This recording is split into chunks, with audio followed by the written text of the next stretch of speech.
Bien, Venezuela en todo este juego geopolítico es lo que vamos a abordar a continuación con nuestro invitado Bacenta Angelini, analista internacional. Venezuela ha resaltado en los medios también en toda esta coyuntura geopolítica que ocurre en Europa, previo a que escalara el conflicto al nivel que hoy se tiene, que ha preocupado a la comunidad internacional la posibilidad de este conflicto armado.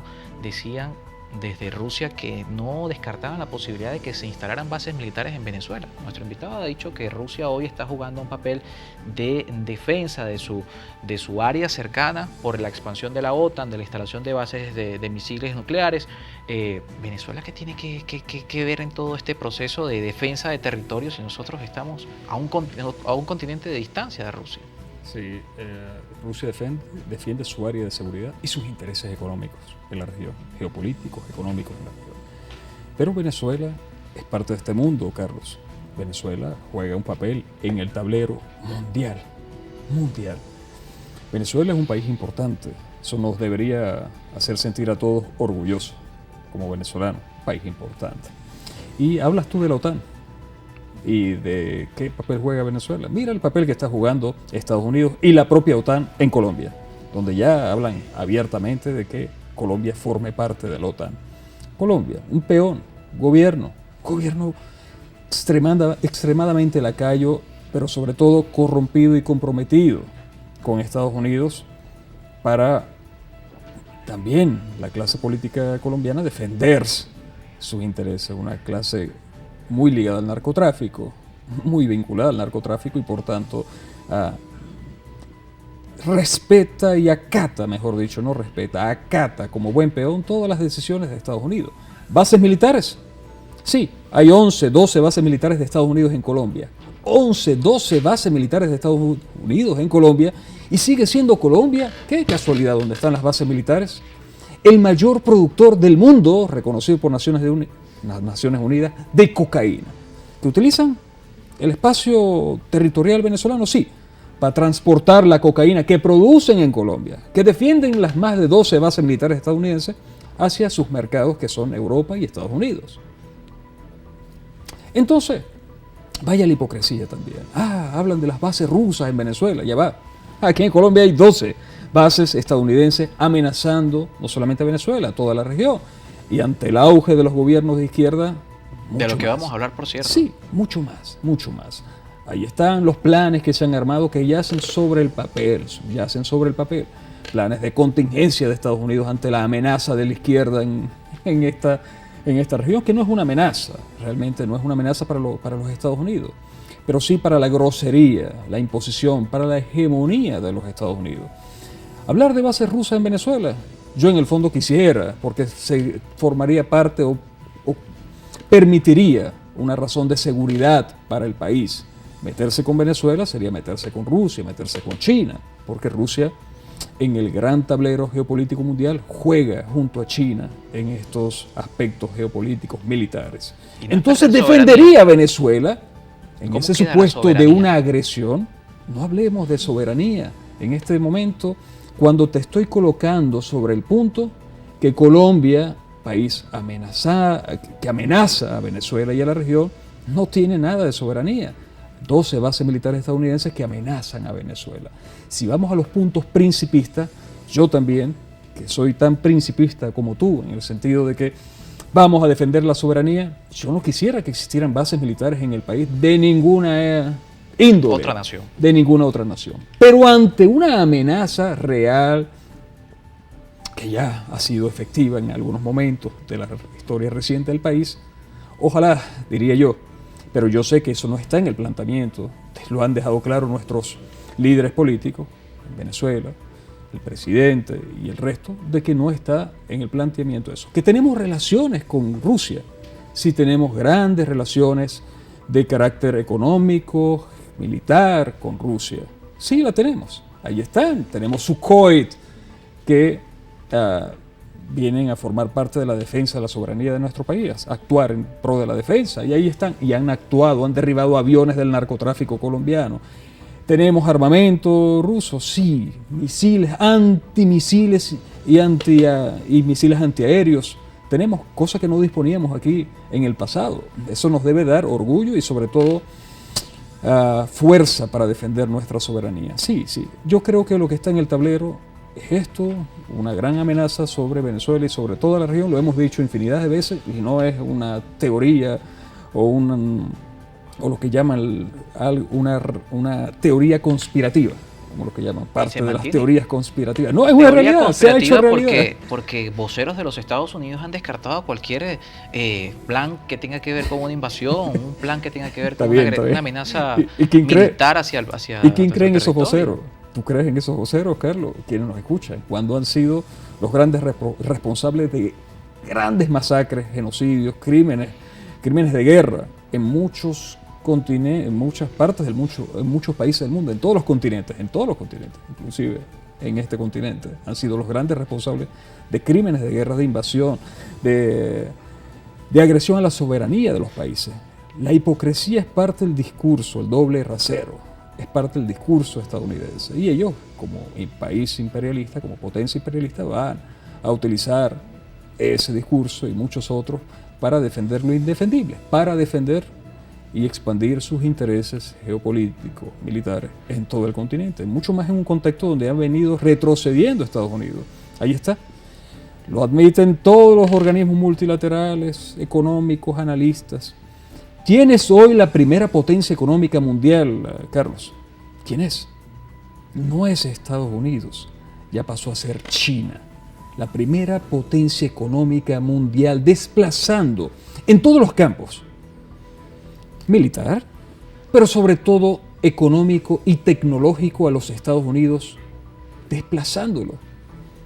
Aeroespacial, ya ahí están con sus grandes proyectos que no son proyectos, ya son una realidad. Astronómicos, aeroespacial, tecnológico, inteligencia artificial, económico sobre todo, lo económico que es lo más importante, desplazando a Estados Unidos en todos los campos, todos los mercados del mundo. Pero sin necesidad de invadir países, sin necesidad de hacer lo que Estados Unidos, Barack Hussein Obama, Premio Nobel de la Paz, decía claramente, abiertamente, doblarle el brazo, quebrarle el brazo a aquellos países que no se someten a sus intereses, sin necesidad de eso, de forma racional, del ganar, como dicen ellos los chinos. Esa es una palabra que muchos utilizan allá. Vamos a ganar. Invertimos aquí, tú ganas, yo gano, y hacemos grandes negocios. Y vaya que invierten muy bien. Entonces, ante este colapso de la hegemonía estadounidense, Estados Unidos se ha vuelto mucho más agresivo y entonces utiliza el chantaje, las sanciones y su agresión y sus amenazas militaristas directamente o por terceros países como Colombia para lograr sus objetivos. Entonces, tenemos que jugar un papel en este tablero geopolítico. Creo, volviendo a la conclusión de tu pregunta, somos un país importante y tenemos que sentirnos orgullosos por eso. Somos un país importante y jugamos un papel en el tablero geopolítico, un tablero que últimamente está cambiando el rol de la izquierda en América Latina. La izquierda regresa, han dicho algunos analistas respecto a lo que ocurre hoy en nuestra región. 2022, elecciones presidenciales en Colombia, Gustavo Petro puntea las encuestas, Lula da Silva puntea las encuestas en Brasil, donde también hay elecciones presidenciales este año. ¿Está volviendo a la izquierda realmente? ¿O es una izquierda distinta? Porque Gustavo Petro, que en medio de esta misma coyuntura donde se habla del regreso de las izquierdas, y cuando se habla de izquierda, por ser referencia a Venezuela de izquierda, con Hugo Chávez y con Nicolás Maduro posterior en la presidencia, Gustavo Petro se ha desmarcado de esta izquierda. Lo hizo también Gabriel Boric, que también es considerado de izquierda, pero se desmarca de esta izquierda. ¿Tú crees en la dialéctica, Carlos? La dialéctica, unidad y lucha de contrarios. Y la izquierda es un ideal, no es un referente, no está referido a un país específicamente, a Cuba, a Venezuela o a lo que fue la Unión Soviética. La izquierda es un ideal que habla de la solidaridad, de la hermandad, de la igualdad, sobre todo. ¿Cómo aplicarla? Cada país tiene su fórmula de aplicarla.